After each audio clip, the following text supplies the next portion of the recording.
Joining us now is Ambassador John Bolton. He served as the former U.S. ambassador to the UN and also as national security advisor to President Trump during the first term. Mr. Ambassador, great to have you with us once again. Let me start with that line that I repeated there, coming out of that quotation from the president. We are getting what we want. At this juncture, as we live through this weekend after weekend, the president indicating he's close to a deal and then silence or no codified deal at the end of a weekend. Do you feel like the U.S. is getting what it wants out of these negotiations that are taking place between the U.S. and Iran via the Pakistanis? Well, I think Trump is getting what he wants. This is a deal about gasoline prices at the pump in the United States. Trump worries, obviously, about the price levels people are paying. He's worried about the effect on inflation. He's worried about the effect on the elections in November. But this is not a deal that really ends the war in a satisfactory way for the United States. There's no doubt about it. If the Iranian regime is allowed to survive, which it looks like Trump is prepared to acknowledge, they will simply benefit from the reopening of the strait to sell more oil, gain more revenue, and entrench themselves in power, giving them time to rebuild their nuclear program, rebuild their military, rebuild their terrorist proxies, and X period of time we'll be right back where we started from. Given that, do you think the U.S. was in a safer bet with Iran in the JCPOA than they will be after this is worked out? No, not at all. The 2015 Obama nuclear deal was a failure on many levels. It didn't at all deal with Iran's plutonium route to nuclear weapons in the form of the spent fuel at the nuclear reactor at Bushehr. Just completely left that unattended, and the estimates of the amount of spent fuel there that Iran has by nuclear proliferation experts say they could make between 200 and 400 nuclear weapons just from the plutonium route to bombs. Not the uranium enrichment route. It's a complicated issue, but the fact is that the JCPOA was illusory, and Iran's strategic determination to get nuclear weapons has never changed. But all those technical issues that you just pointed out, are you confident that given this negotiating team, we were just talking with our Jeff Mason, our White House correspondent, who was saying the negotiating team is essentially Jared Kushner and Steve Witkoff. They don't have a lot of technical experts. Do you have any level of confidence that any of those issues with the previous deal are going to be fixed this time around, given how they are doing this diplomacy? Well, none whatever. Look, the Iranians are clearly trying to buy time. I mean, they like to sell oil, but this is a contest really of perseverance and determination. They think Trump is closer to buckling than they are. They don't care about the welfare of their people. They care about preserving the regime. And so we're going through this rope-a-dope of these talks about talks. The Economist this week has a great cartoon. It's a bunch of Ayatollahs speaking to two of the Pakistani mediators, and one Pakistani mediator says to the other one, tell the Americans they are offering a framework for negotiation of the establishment of a proposal exploring preliminary talks about the tentative prospect of conversations. And the other mediator says, a great plan of action. That's what we're going through now.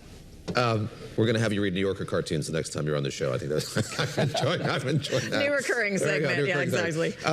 Ambassador Bolton, what is your prescription for what needs to happen next? We hear the president continue to threaten that something will happen if they can't come to an agreement. Of course, what's on the table, as we understand it, is more kinetic action, more military action. Are you of the camp, as one might expect, that that's something the U.S. should be pursuing right now? Indeed, what do you see as the path forward here if all that we get out of this is a one-page document with 14 points on it, or an agreement that isn't satisfactory?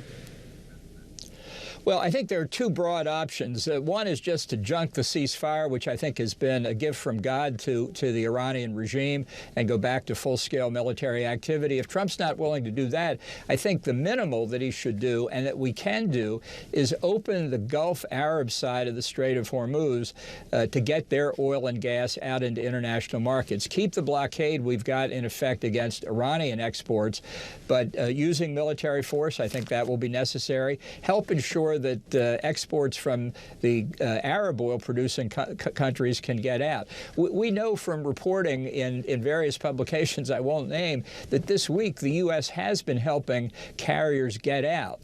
They've not been attacked. They're turning their transponders off, going at night, kind of sneaking through. That's not a lot of traffic, to be sure, but I think it shows that the Iranian threat here may be more hollow than people think, and to alleviate the pressure on the international economy, I think it's worth using force to open the strait. I think it helps reestablish deterrence to prevent Iran from trying to turn the strait on and off like a light switch in the future. So that's interesting. So one of the criticisms of how this is going is that there's a sequencing issue. People are saying that the U.S. shouldn't give up its hold on the strait. They should keep the strait kind of locked down, and so they can use that on the nuclear leverage side. You don't see the sequencing issue as a problem here with the way this is being negotiated? You think they should open the strait and then tackle the nuclear issue? Well, I think we should keep the blockade against Iranian exports. So no, I wouldn't understand. open the Apologies. strait generally. Yeah, no, but I will say whenever diplomats start talking about sequencing as being the only problem, hold on to your wallet, because it means there's really a bigger problem they're trying to obscure. I want to ask you about what's happened here as a weapon for Iran in the future. We've talked about this over the course of the morning as well. We're talking about the prospects of extending this kind of squishy ceasefire that's been in place now for a few weeks to 60 days. It occurs to me that that's not going to prevent Iran from doing this again in the future. And indeed, as we look back on this conflict, I think what's perhaps most valuable to Iran is putting this in practice and seeing the havoc that they can wreak by closing this strait to ships from all over the world, the impact that that's had on the global economy. Do you have any confidence here that them having done that, this will be a one-and-done thing, that Iran won't return to this or try to do this again in the future? And indeed, how does the U.S. put in place any sort of procedure that would keep that from happening again? Well, I think you bloody them badly militarily to show they cannot close the Strait of Hormuz cost-free. Look, anybody who reads a map can tell that the strait was a potential problem here. This was known in Trump's first term. I think history will record that his unwillingness or inability to see that and not to prepare for it in advance was one of the big mistakes of the operation. We knew, for example, we had to destroy as many of Iran's missiles as we could to prevent them from attacking our bases, Israel, our Gulf Arab allies, but we were late in the game in making sure that they couldn't close the Strait of Hormuz. If they get out of the current situation simply by diplomacy, I think it will lock in their minds that they can close the strait again by diplomacy and not suffer any real consequences. So I think reestablishing deterrence here means defeating the concept that they can just, on their say-so, act as if they're master of the strait. Just to put a fine point on it, are you suggesting here the commander-in-chief is cartographically challenged, that he didn't think this through or didn't really understand the gravity of this when he entered into this conflict? Look, in the first term, I tried to persuade him to adopt regime change as our objective in Iran, unsuccessfully, obviously.